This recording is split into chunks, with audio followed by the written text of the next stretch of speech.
Hey everyone, welcome to another video. I'm Jack and I'm the Avid assistant. Now, since easily the best viewed video since I started this was the first one to do with 6 awesome features in Avid Media Composer, I'll have a link over here for you. I've decided to do a follow-up. So here's a few more features in Avid Media Composer that you may or may not have come across. Really useful ones. Some of them have been in there for ages, like years and years and years. Some of them are relatively new. So have a watch through. As always, there'll be chapter markers down below so you can just jump and review the ones that you need to see, because I know I have a tendency to go on a bit. I apologize for that, but I'll try to keep this one brief. And yeah, enjoy the video.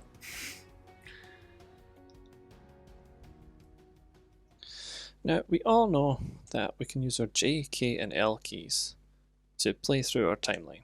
So L to play forward, K to stop, and J to go backwards. But say you want to review a cut and for whatever reason you don't want to use the edit review feature, and you just want to review a little chunk of your timeline in slow motion. If you hold down the K key and then hold down the L key, it'll play in slow motion. In this case, 6 frames a second. Holding down K while holding either direction of J or L will play slow motion in that direction on your timeline. It can be pretty useful for reviewing something or just seeing if, say, a character does make it all the way out of the frame before you cut, or if you just want to see what happens in the last few frames, or see what happens in slow motion.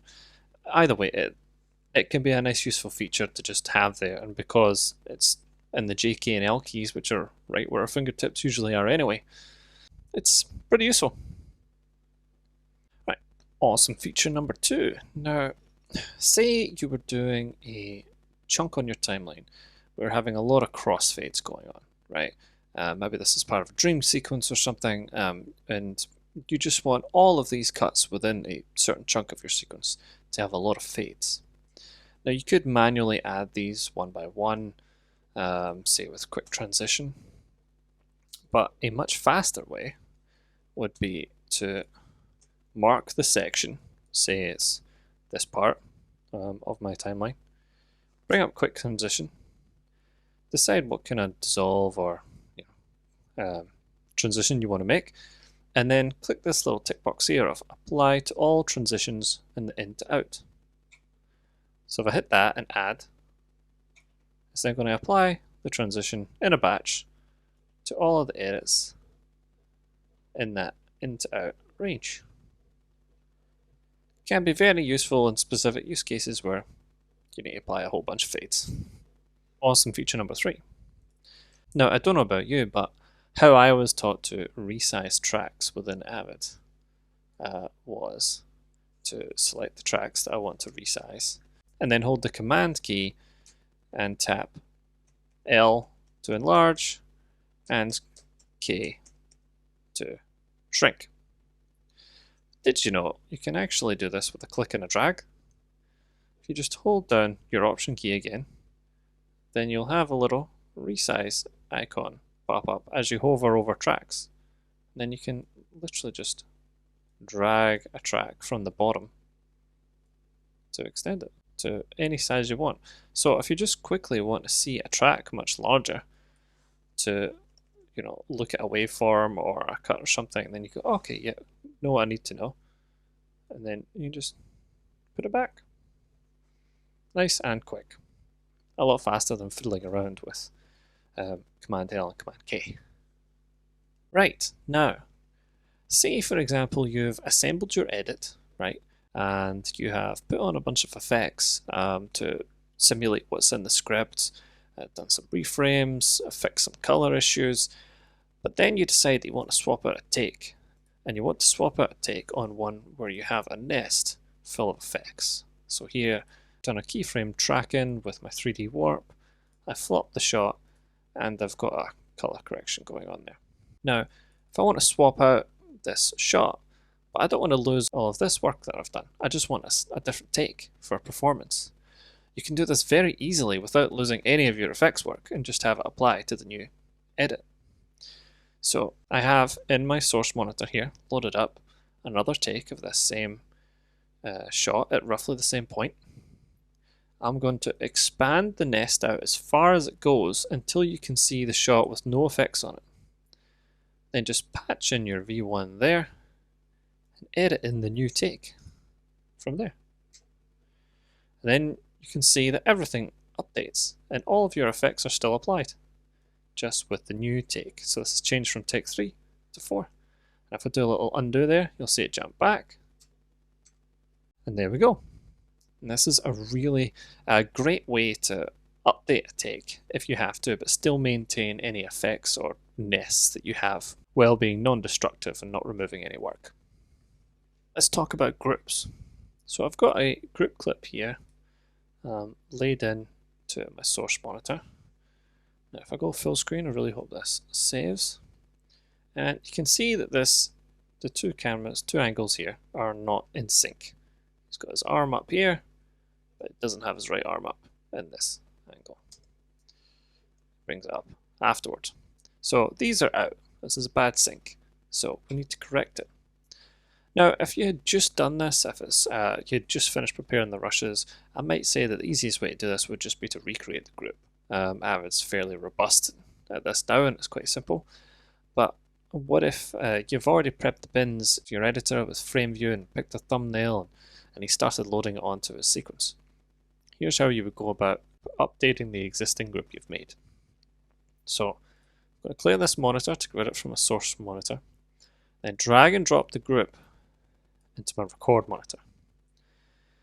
And then we can take a look at them visually on our timeline. And we can actually see visually that if we zoom in, our waveforms are out. This section here should match with here. So you can just grab it with the segment tool here, shift it back along until it's pretty much visually in sync. And then I'll scrub to the same point where he's putting his arm up. Let's see here. Then toggle between the two on the timeline. And that's looking a lot better. Obviously you can do a more thorough check when you're doing this yourself. And then all you have to do is clear your monitor here. So I'm just going to hit clear monitor, and it's going to ask, do you want to create a new group or do you want to update the existing one? So I'm just going to hit update, and this group has now been altered, corrected. So I can prove it by showing it back in the source monitor. We're still at that loaded point where he's got his arm up, but if I now go split view, you can see that these are now in sync. And if I play it down, he moves in sync between the two angles.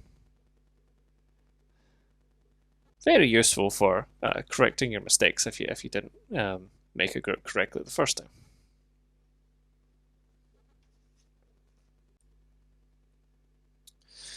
Right, now say you have a track in on a shot here. You have an effect and you want to update this effect with a similar one that you've got in your bin elsewhere, but all you want is one parameter from that effect. Like, I don't want to replace everything. I've made some tweaks and changes to it here. Now you can do that. So in this one that I've got, my scaling tracks in from 100 to 120% across the shot, and my position stays at 0. Now in my saved version of this that I have in the bin, it'll track into 115% and it'll adjust the x-axis to recenter. Now what if I want to keep my 120% zoom in, but I'd maybe like that recentering the same as what I had done in this saved version? Now you can drag and drop this saved preset into your effect editor directly onto the parameter that you want adjusted, and then it will bring across from your saved effect only the information from that specific parameter. This works particularly well with 3D work because it's got a lot of parameters.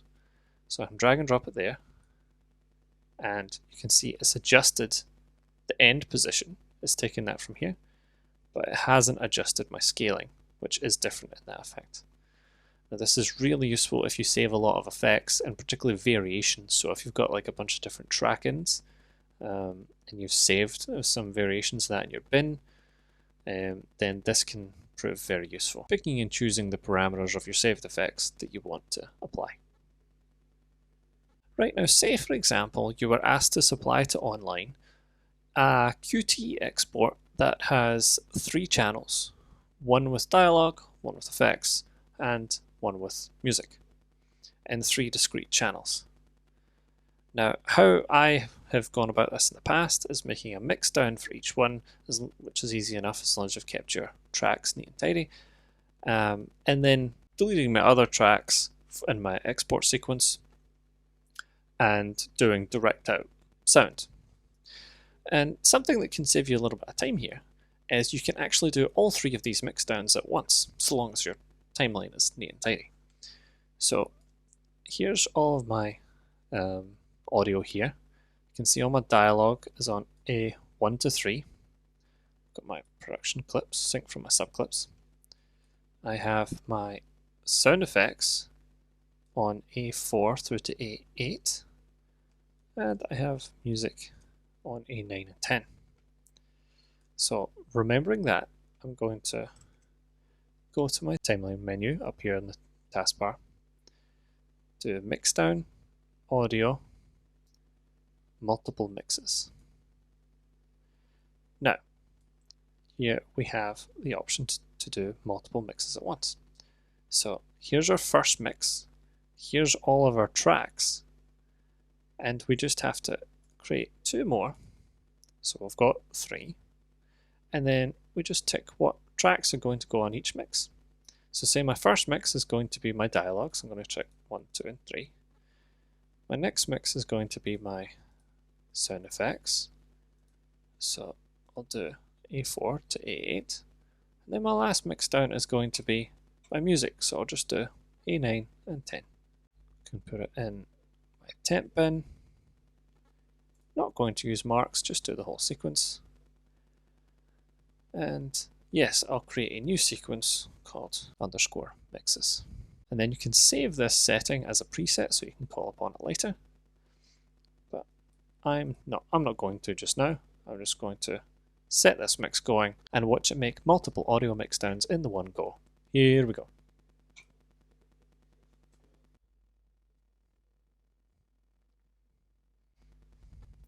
Right, that's it done. So if I close out of here, and then I'll go to my temp bin where it's made the sequence.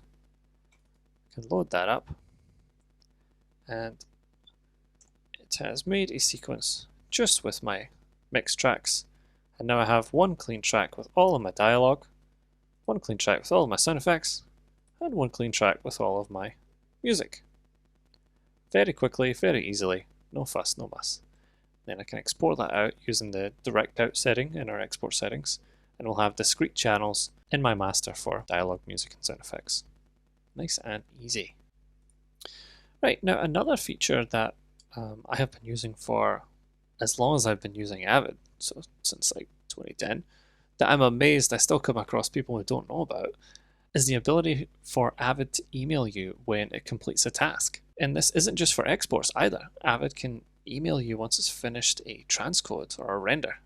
So you'll find this feature just in your settings, and then under the aptly named email.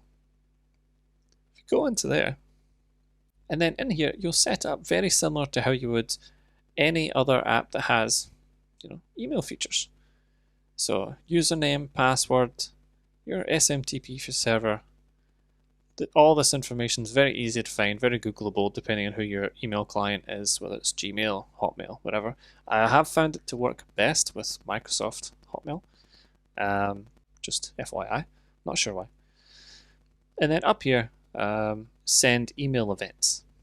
So I've currently got it set to email me when an export is complete or a consolidate transcode is complete, because for me they are usually the biggest jobs I'm doing. I'm consolidating a big massive rushes before a short film or I'm doing a longer export that I'm setting off and then walking away. And then once you've got that set, just set where you want it to go. And you can even customize the from name. Now this is very useful if you set this up on multiple machines. So you can set it up to be from your, this is my home Avid, but then if I'm at work and I'm at a facility and I'm setting this up as well, then I'll say that's, you know, facility Avid, or the name of the production that I'm working on, Avid, something like that. Set your from email address, your to email address, and once you've put everything in, you've set it up for the first time, you can get it to send you a little test email to make so that you know that it's working. So this is what a typical one of these emails will look like. Just Jack Home Avid, that's what I set it to say the email was from in Avid. It's just export complete, or it'll say transcode complete. So you can get a nice little ping on your phone once it's completed a task. Now these are all from my home Avid, these recent ones, but if I scroll back a bit, you'll see one from a job. Here, Avid Edit 5. Now that's been from a job that I've done in a studio. The machine was Edit 5, and then I've got a bit more information there. Avid task complete. Really handy if you feel like going to lunch while Avid's doing a 1 or 2 hour render, and then you can get a little ping when it's done. Right, now, many Mac users will be familiar with the great function of being able to preview a clip just by hitting the spacebar when you are in the Finder. And it's a very quick way of being able to preview a clip, take a look at it before you import, see if that's the one you want. We kind of miss this when we're working in Windows. And particularly if you're going to file import, if you're trying to bring in sound effects or different things, it can be kind of frustrating because you want to be able to preview and see what you're bringing in before you do it, know that it's right. But there is actually a similar feature baked into Avid that allows us to preview clips and play them down without actually bringing them in or even properly linking them.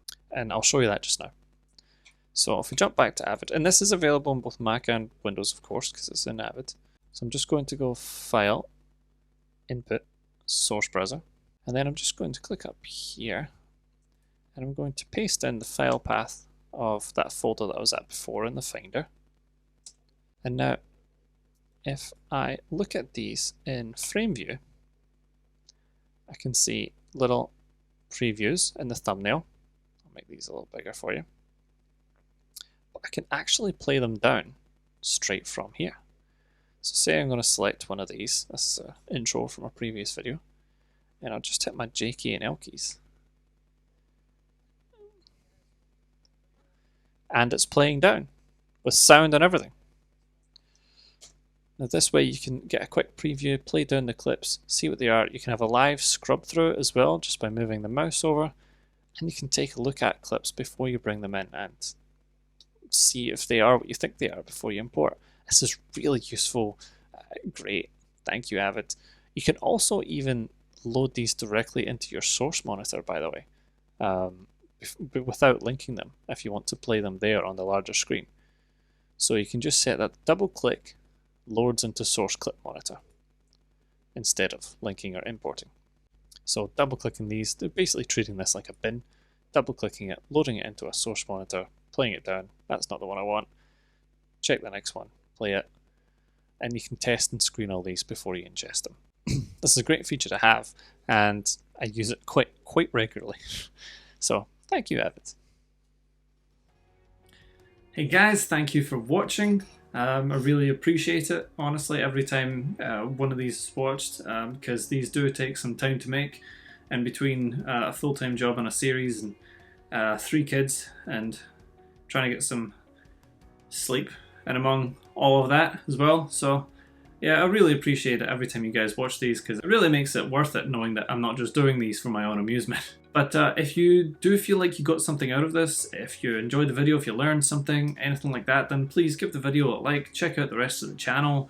There's several other videos there on Avid Media Composer, bits and pieces there, moving to the new UI, all the new features that have been introduced since the new UI came out. And there's even a big video doing a deep dive into scripting macros with a whole bunch of examples there that to do with post-production and scripts there that you can use, including adding the functionality into Media Composer to be able to export multiple different export presets at once. So go check that out if you want. That's a good one.